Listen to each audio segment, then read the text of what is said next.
Know What You Need webinar. My name is Terry Holmes, and along with IWMS industry consultant John Luby, we are delighted to be with you. Before starting, we have a couple of items of business. One, this webinar is being recorded and will be available up on our website within 24 hours. Two, we will have a question and answer session after John's presentation. So if you want to ask a question during the webinar, please type it into the questions panel in your top right corner of your screen. If you have any audio or other technical issues that we might be able to help you with, please raise your hand. Okay, let's begin. Since some of you may not be familiar with VLogic Systems, we wanted to provide you with an overview of who we are and what we do before we start John's presentation. So we are based in Concord, Massachusetts, which is outside of Boston, if you're not familiar with the area. We have over 80 plus employees. Fortunately, most of our employees have at least 20 plus years of experience in either the drawing management and or the facilities software space. We are a SaaS provider, software as a service. Let's talk about the services that we do provide. As you know, the accuracy of as-built and subsequent drawings are very critical to ensuring correct reporting for you and others. Whether drawings are in CAD, PDF, JPEG, or even paper, if they're not up to date, it can cause you to make decisions based on incorrect data.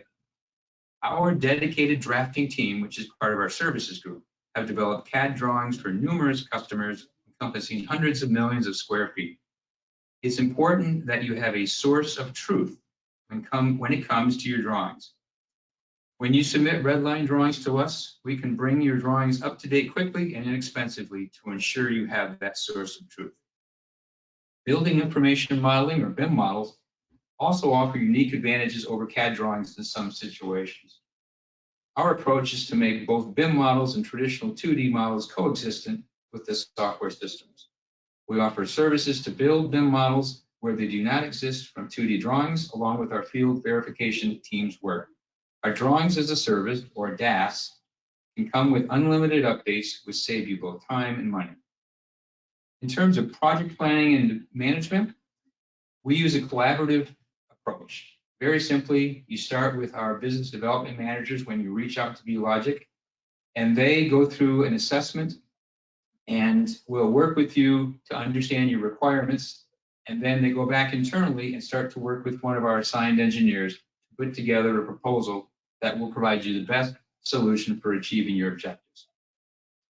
We also pride ourselves on having very strong ongoing training and ongoing support. Once an order is placed, we assign an onboarding specialist to help you prepare for the implementation process. This process includes training admins and users to ensure that each member of your team has what they need to be successful with our solutions. After that, our support team is available to address questions, issues, or ideas from you for as long as you have an active subscription. Let's talk for a moment also about some of our software products, specifically under the VLogicFM product group. At a very high level, again, we have a SaaS model, which is SaaS, meaning cloud-based model, which allows you to access from any PC or mobile device, as long as you're an authorized user or admin. Just log in and go. First, we start with our asset-related software products. Our asset management solutions help you not only know what you have, but where assets are located. This includes our newest offering for furniture management. Have you ever asked yourself, how can I reduce my annual furniture spend? Talk to us. As many of you know, attending today's webinar, VLogic has been working with customers to improve their spatial conditions for many, many years. Our integrated space management software solutions keep track of facility metrics, streamline space utilization, and generate needed reports for you to ensure cost efficiency improvements while being able to plan for the future. Next, move management is an incredibly hot topic in today's facilities world. I don't need to tell any of you that. Our move management solutions are offered under our dynamic space management products group. including room scheduling, office hoteling, hot desking, and hybrid work environment. Our maintenance software products for work orders and PM. These products help keep you up to date with PM and maintenance scheduling to maximize the value of your physical machinery and all assets.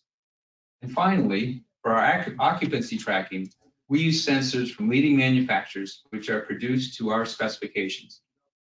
Knowing the usage of audiences, conference rooms, and other spaces is vital for space maximization and space planning. Also, we are pleased to announce that later this year, we are adding products that will use occupancy density for those situations when knowing the number of people in a specific space is important. Well, now that you've got to know us a little bit better, we'd like to know you a little bit better. So could you please take a moment and complete the poll that's coming up on your screen? And we'll give you a couple of seconds to do that.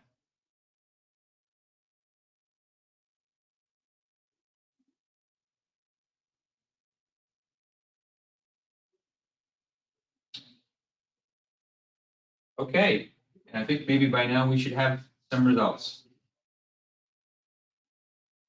Looks like a couple of people are still filling it in. Okay. All right, great. We'll go ahead and close that and share those results. Okay. Thank you very much for sharing something about yourself with us. We appreciate it. Thank you for listening to the overview of VLogic. Now I'd like to introduce our guest speaker for today, Mr. John Luby of Raptor Solutions. John has over 23 years of experience in the IWMS space, assisting hundreds of customers in the onboarding process to make sure that their implementation of an IWS system is successful. John, turn it over to you. No, I appreciate that, Terry. Thank you so much. So before we begin the presentation, we did want to encourage you to ask questions as we move along. I know Terry mentioned this earlier, but if you do have some questions, please fill them in the question panel, and we'll try to get to them by the end of the presentation. With that said, today's topic is know what you need. With such a broad-based statement, we'll try to clarify that a bit as we move forward. Making decisions is considerably easier when you have confidence in your data. Knowing that the data is up to date and comes from the proper data source enhances that confidence level. Floor plans are where we can visualize information. Ensuring that they are up to date and utilize a common standard allows the linking of data to graphics and ensures a better user experience. And of course, reporting. Reporting is where you're going to find whether your hard work either paid off or falls flat. We'll focus on how to prepare your project for success. The decision to getting into a CAFM, CMMS, or IWMS solution is often initiated with a specific need.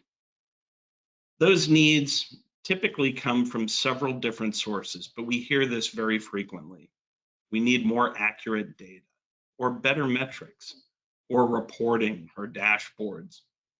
Keeping in mind that software is a tool, and it's certainly part of the overall solution, we have to remember that software won't fix bad processes. How often have you heard things like, once we get XYZ software, we'll be in a much better shape?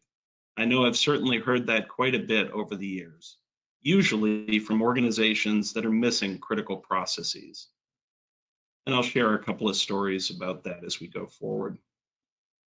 As mentioned, we'll focus today's webinar on project preparation to maximize your success.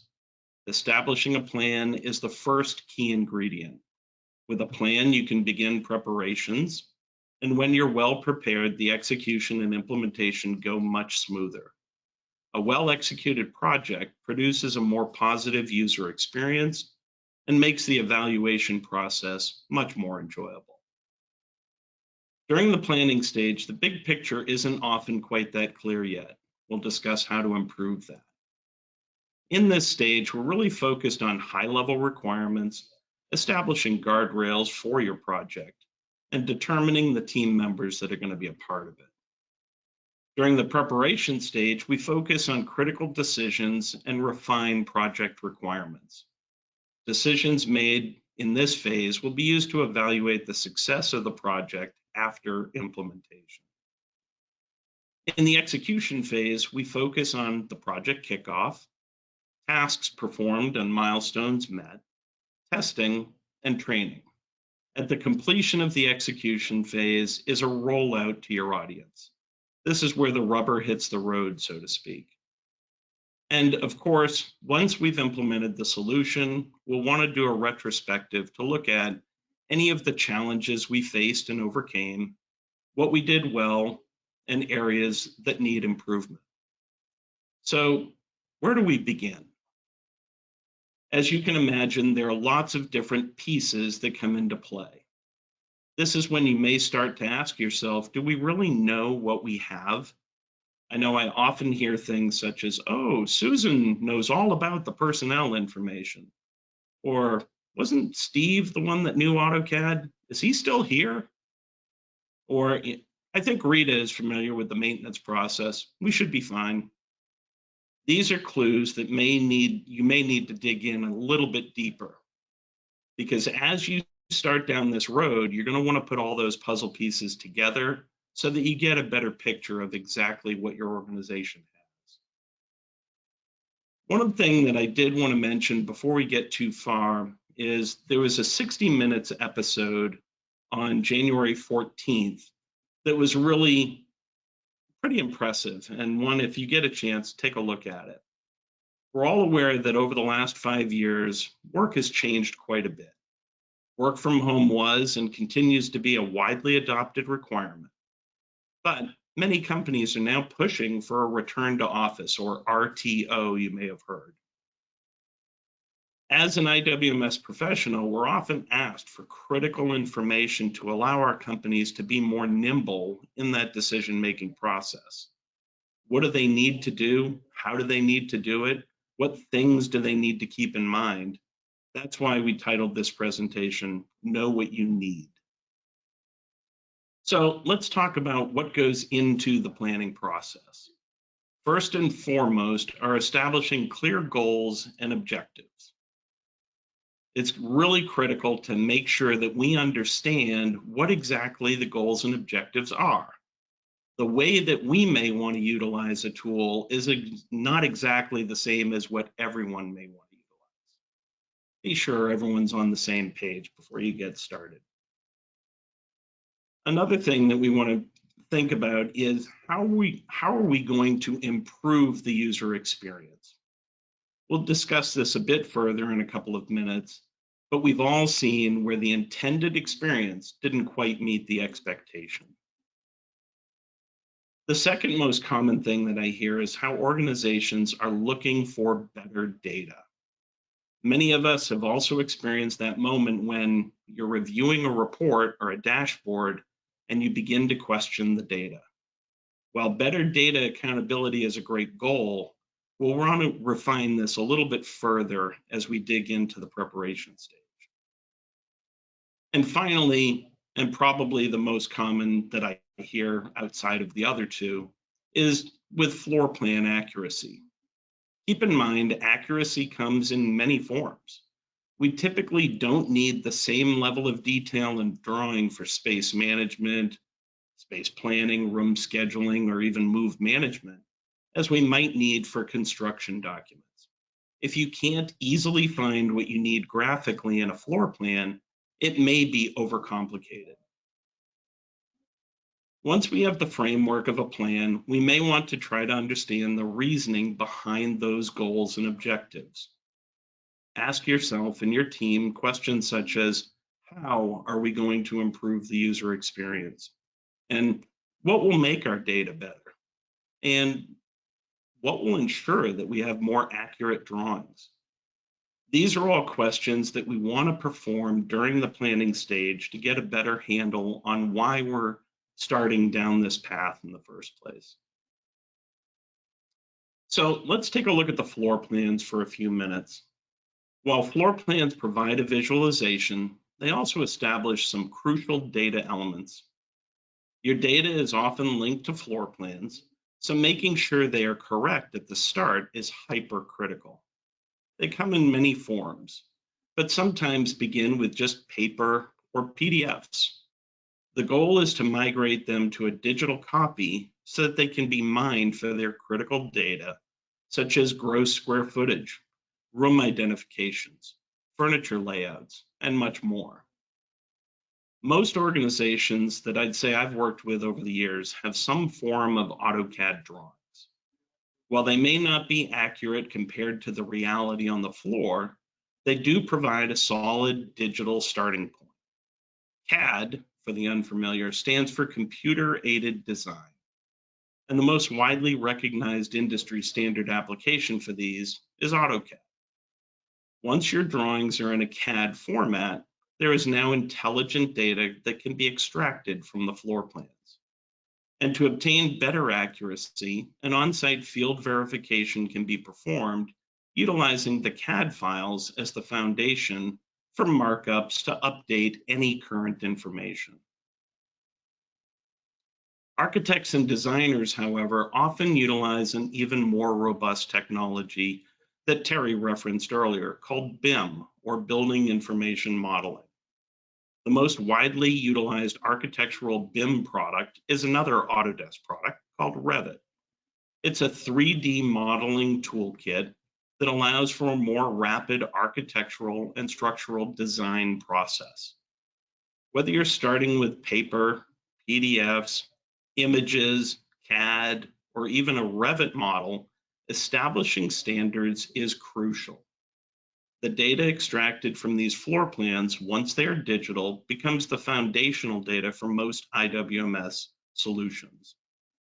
Understanding what you have on the drawing front is paramount in moving forward with any IWMS solution. So let's take a look closer at how you can better prepare for an overall solution. It's as basic as the 5 W's: who, what, where, when, and why. Who is going to be involved? At this stage, these are the people that will need to make critical decisions going forward. If your organization has multiple sites in multiple locations, think about the people necessary to make those decisions about those locations as well. In the planning stage, we aren't concerned with the details within these items, but we do need to identify what we will need. This often includes things such as space standards and conventions, CAD standards, or workflow processes. Another often overlooked question is where? Where will you store your information? Where are your established naming conventions for those folders and files? And who is going to have access to them? What permissions should they have? These are all items that you'll want to think about in the planning stage. When is often tricky. In almost every implementation that I've performed, it seems that the request is to get everything done yesterday. Just make sure you understand the time constraints that your project will be under. Projects often take much longer than anticipated, especially if you don't have your plan in order. So planning out what can actually be accomplished in your time frame may be challenging. While there are shortcuts to implementations, a typical space management IWMS implementation may be as little as several months or as complex as several years. If you have an abbreviated time frame, having a strong business partner is very important. There is also an interesting adage that states when you often need to ask the question why, up to 5 times to get to the root of the matter. This is the opportunity to find out what challenges your organization really faces. Oftentimes, we don't find out these answers without digging deeper. I recently worked with a client that literally had the scenario shown here. They thought that a new IWMS product would be the answer to all of their problems. After going through 4 enterprise-level systems in 5 years, they reached out to me. During an initial needs analysis session, I had a discussion with them to determine what was really driving the concern. These are the exact types of responses that I received. Without fully understanding the underlying challenge, having a successful project implementation is very unlikely. For the second poll, we're asking for a little bit more information of what role you might play within your organization. So we'll go ahead and launch that. And if you take a second or two to fill out a response for us, it gives us a better idea of the audience that we're speaking with today. We'll show the results here in just a second.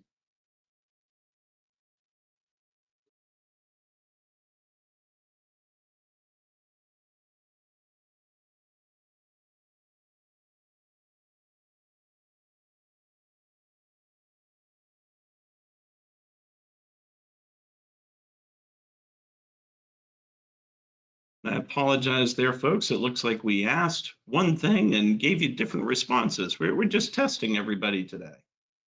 All right, but this will give you an idea of what we've got. I'll go ahead and share that with everyone.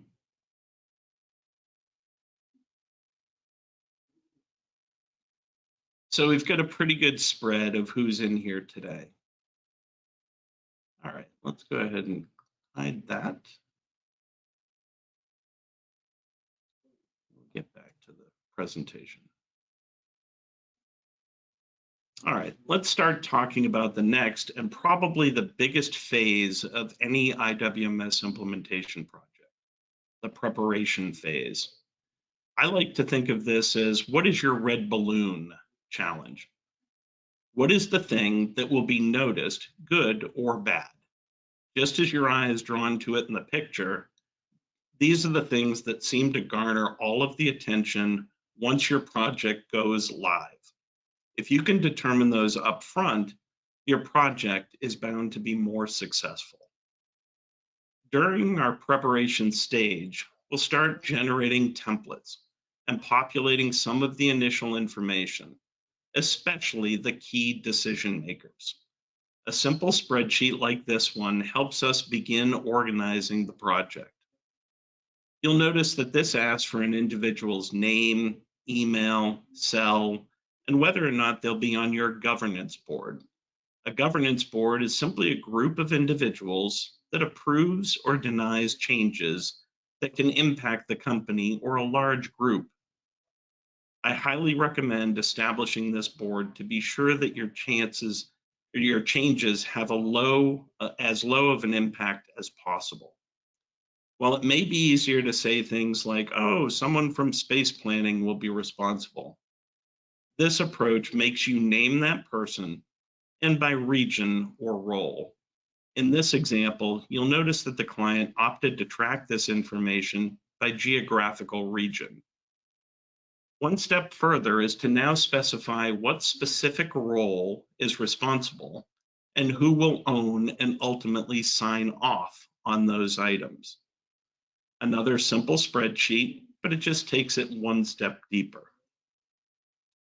We won't get into all of the details of project management, but a couple of the key acronyms may be beneficial, especially for those that have not undergone a large-scale implementation. In large organizations, they often utilize a RACI matrix as one of the tools that defines the roles and responsibilities in cross-functional projects. RACI stands for responsible, accountable, consulted, and informed, and helps identify the who's who when it comes to project process. Accountable folks may be the ones going to meetings and taking the heat from upper level management, while the responsible individuals may be the ones responsible for completing certain tasks. This is an example of an actual RACI matrix in action. You'll notice that an individual may be both responsible and accountable, or any other combination. Many are simply consulted or informed to ensure business continuity. Prior to kicking off a project, we also want to make sure we have a solid understanding of which standards we'll adhere to. From a spatial standards perspective, there are quite a few. We'll discuss the four most common. These standards determine how spaces should be identified and establish the ground rules that will ultimately impact your reporting capabilities. Checking with your real estate, space planning, or capital projects teams should help you identify the requirements at this level.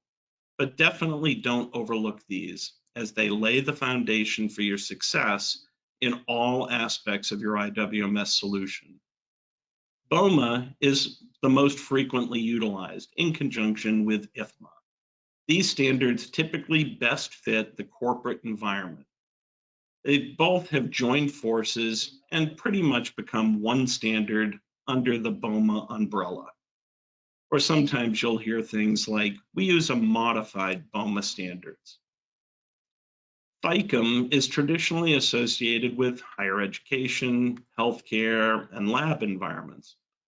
And OSCRE is often found overseas as their standard delves deeper into data modeling and exchange in a larger ecosystem than traditional IWMS.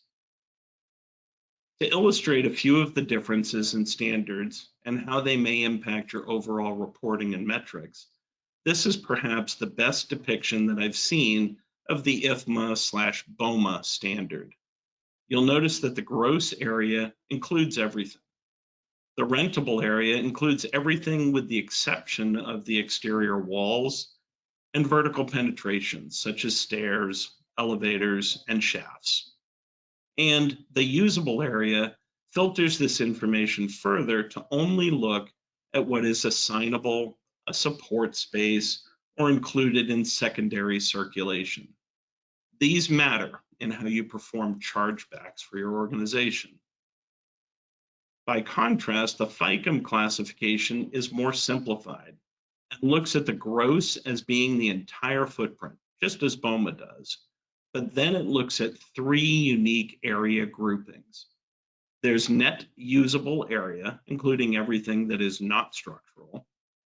Then there's non-assignable space. And then finally, net assignable space. You can see that this is pretty different from the BOMA classification.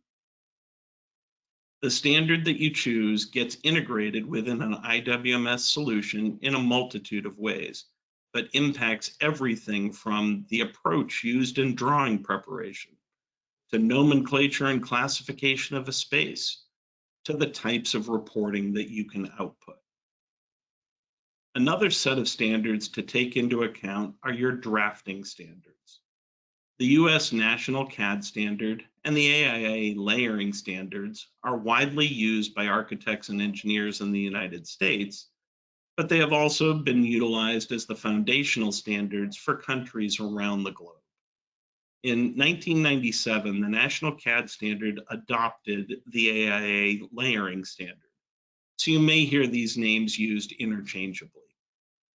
What I see as being the most common, though, is companies develop an internal IWMS CAD standard that may be more streamlined and focused to their desired level of detail. A good business partner can guide you along this path as well. Let's take a look at what goes into an IWMS CAD standard. Layers, line types, polylining approach, and block libraries are pretty common in CAD, but are not necessary in tools such as Revit. Where Revit and AutoCAD standards meet, however, is with naming conventions and space standards and types.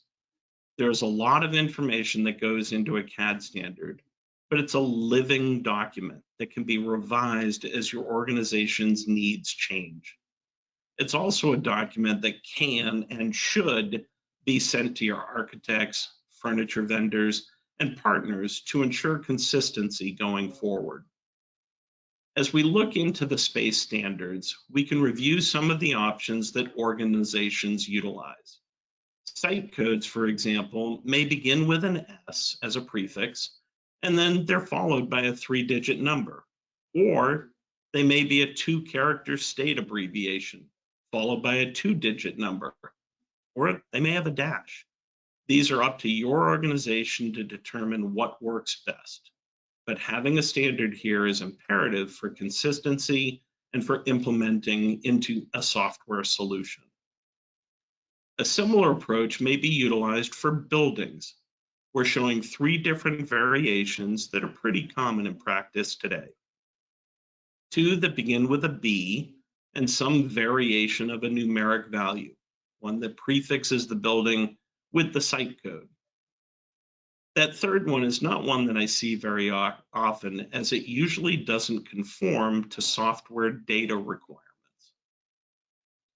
Floors may take on a slightly different look, especially if you have non-US locations where they may utilize levels instead of floors.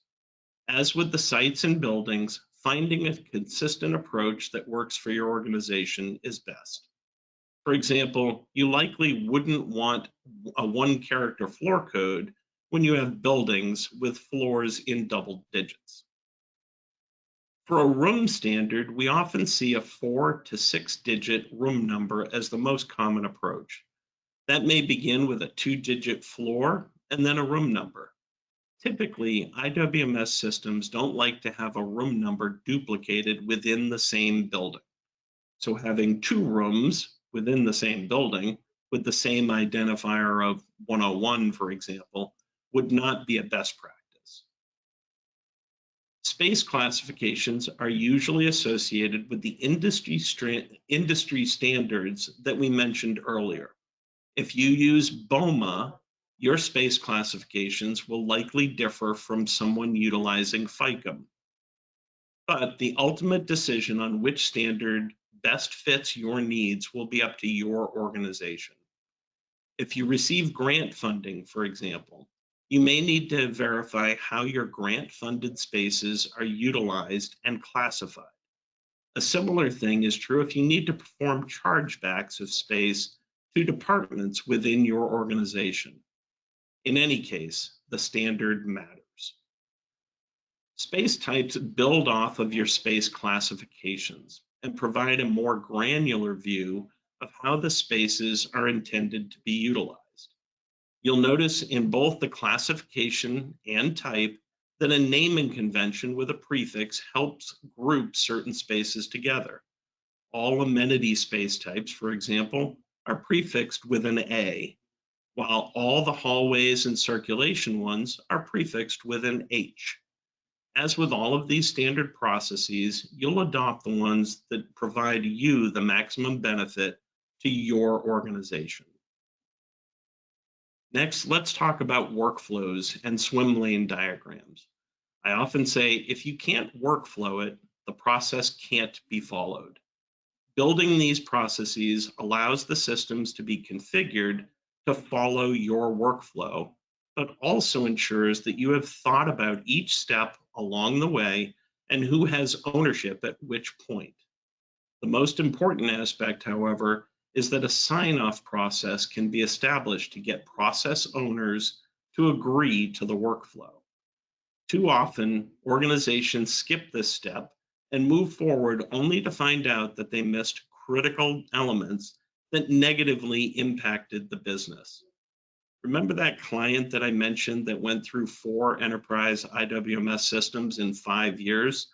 This was the missing ingredient, partially because the diagram that you are seeing is their actual workflow for changing a CAD file.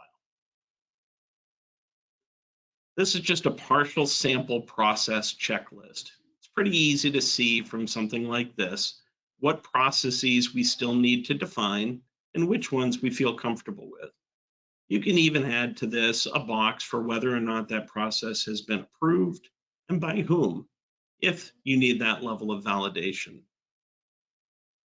Next, let's talk data, everyone's favorite subject.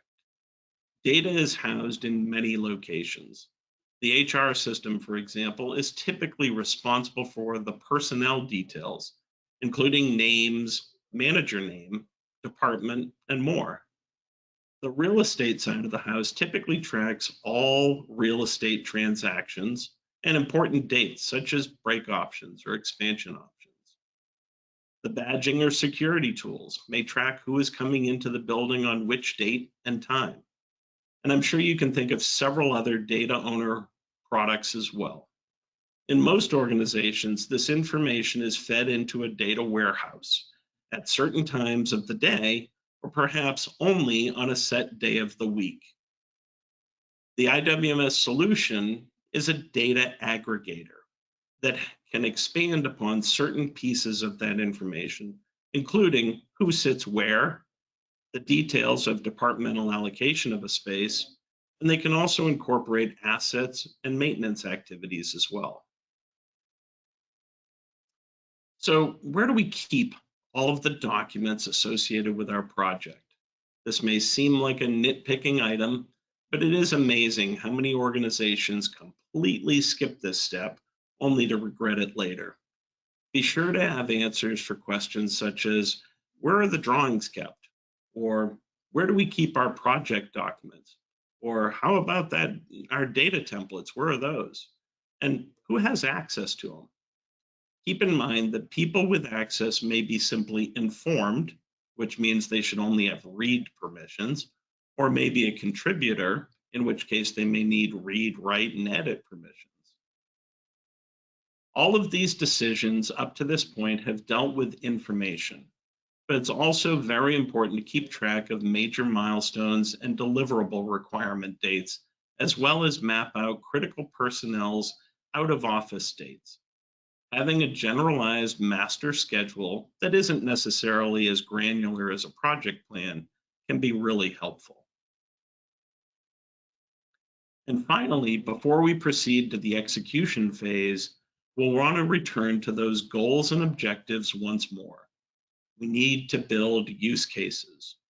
These will be used to track not only what we need to see in an overall solution, but also give us a reference point for understanding how well we performed on the implementation.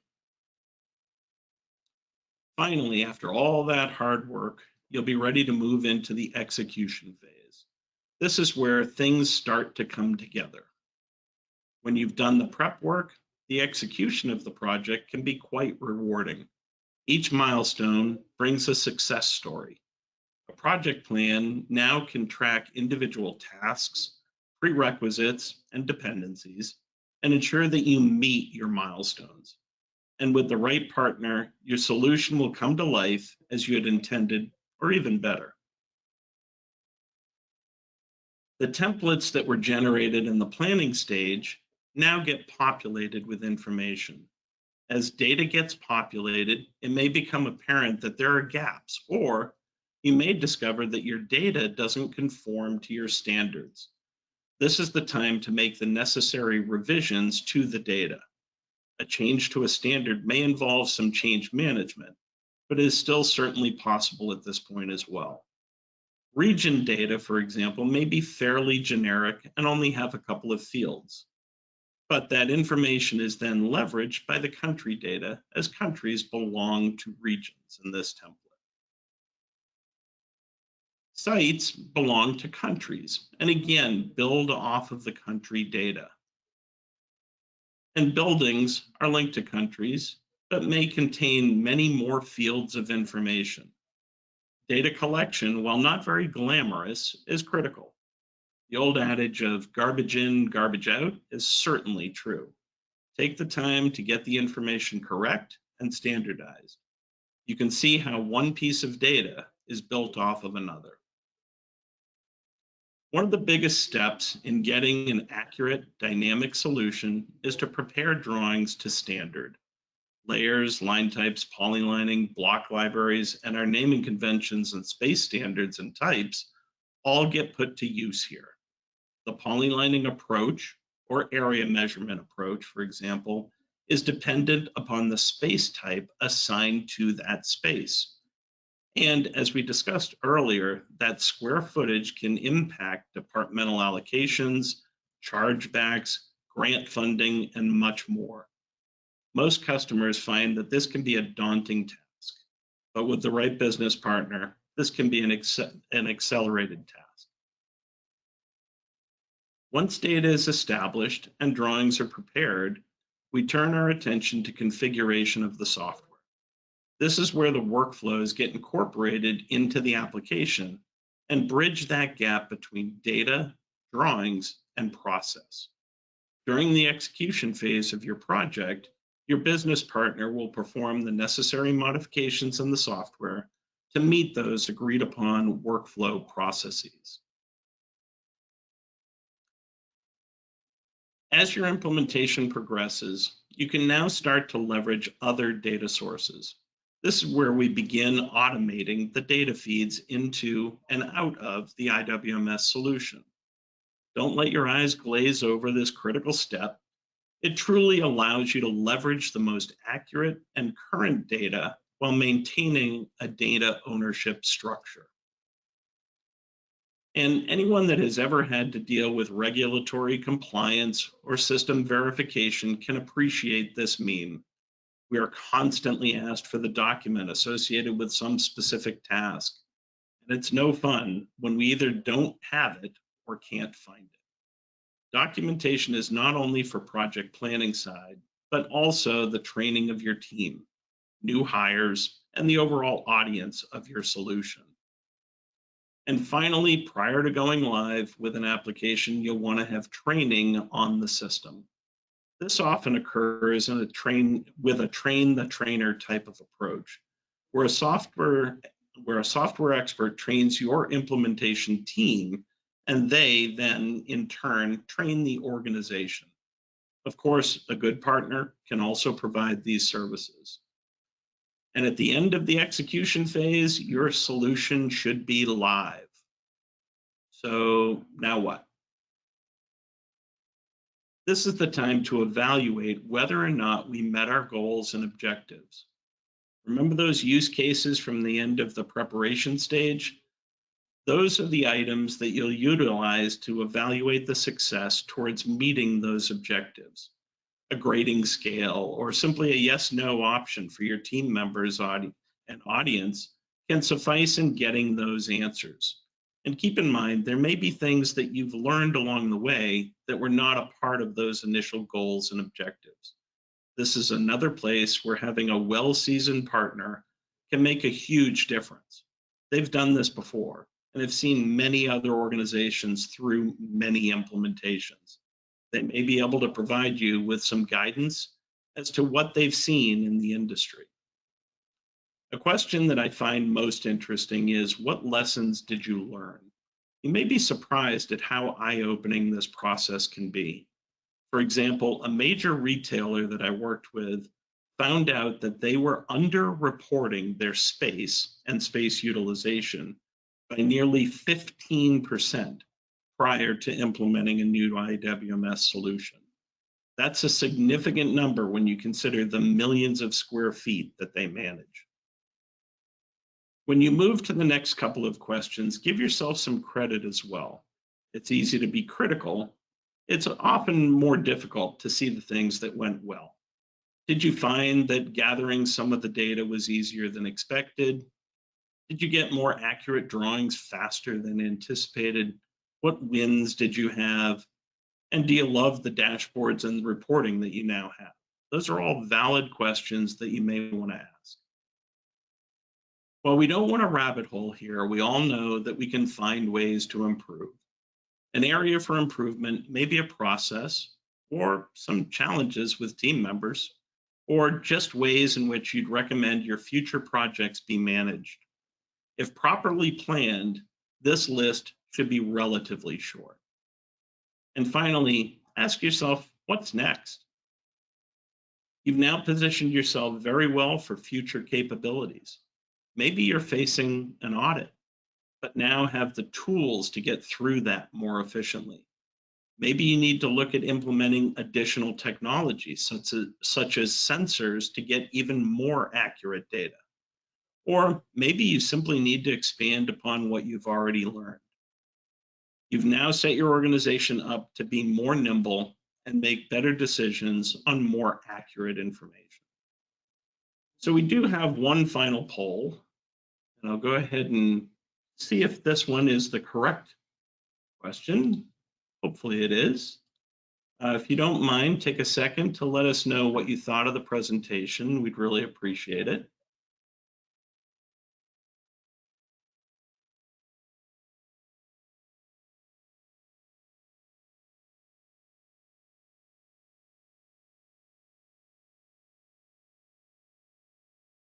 All right, great. I'll close that. And we'll share what people thought. So I do appreciate that we didn't have folks saying that it wasn't helpful at all. I do appreciate that. So John, thank you so much. That was an outstanding presentation, and I'm sure that our attendees to the webinar really appreciate the information. Obviously, the poll tells us that they did. So terrific job, and thank you. Now, let's open some things up for questions and answers. Okay, we do have a first question here from Susan. Could we get a copy of those space data templates? Oh, absolutely. So if those are templates that you think you could benefit from, just send us an email, probably send Terry an email, and we'll make sure that we get those to you. Send it to info@VLogicSystems.com. Info@. Perfect. Okay, one from Michael. Have you ever worked with a government agency? John, I'll take that one to start. You can chime in if you wish. The short answer is yes. We currently work with federal government agencies. In fact, we are on the path after 2 years of effort and work to be FedRAMP certified, LI SAS ATO, thanks to our sponsor, the VA.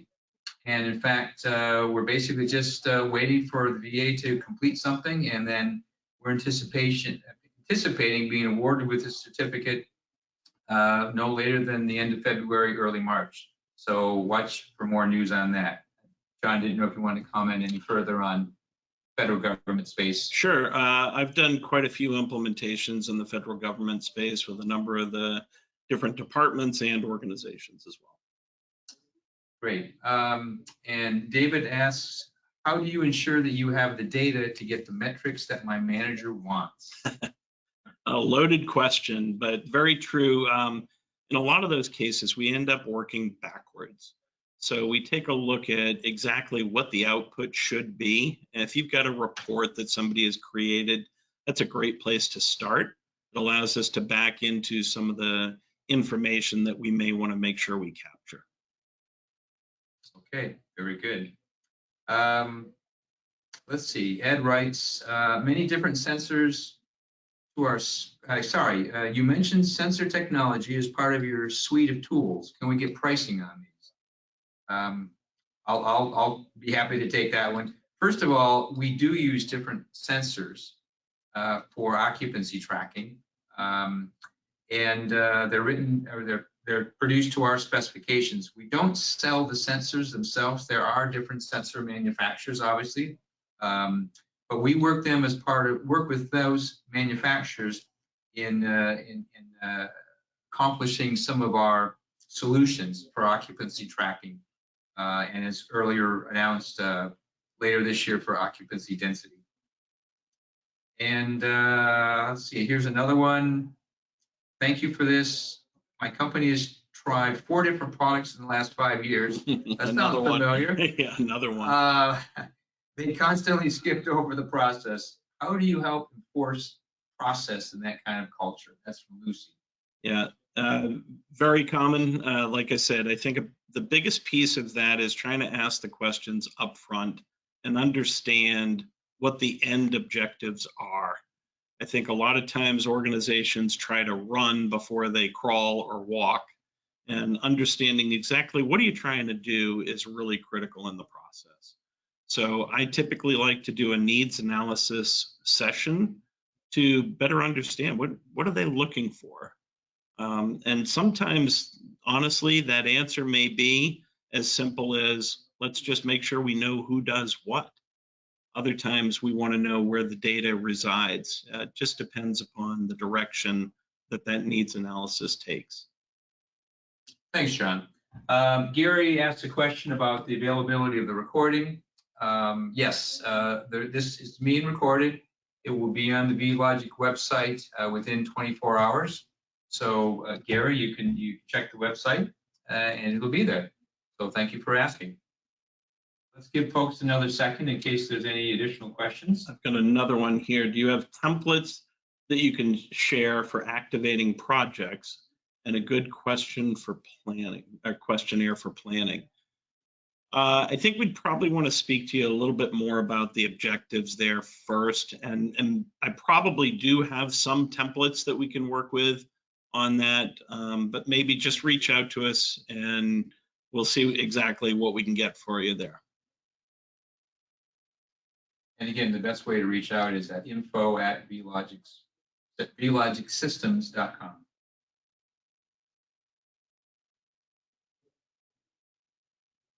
Okay, I don't see any other questions, so we wanna thank you for your participation in today's Know What You Need webinar.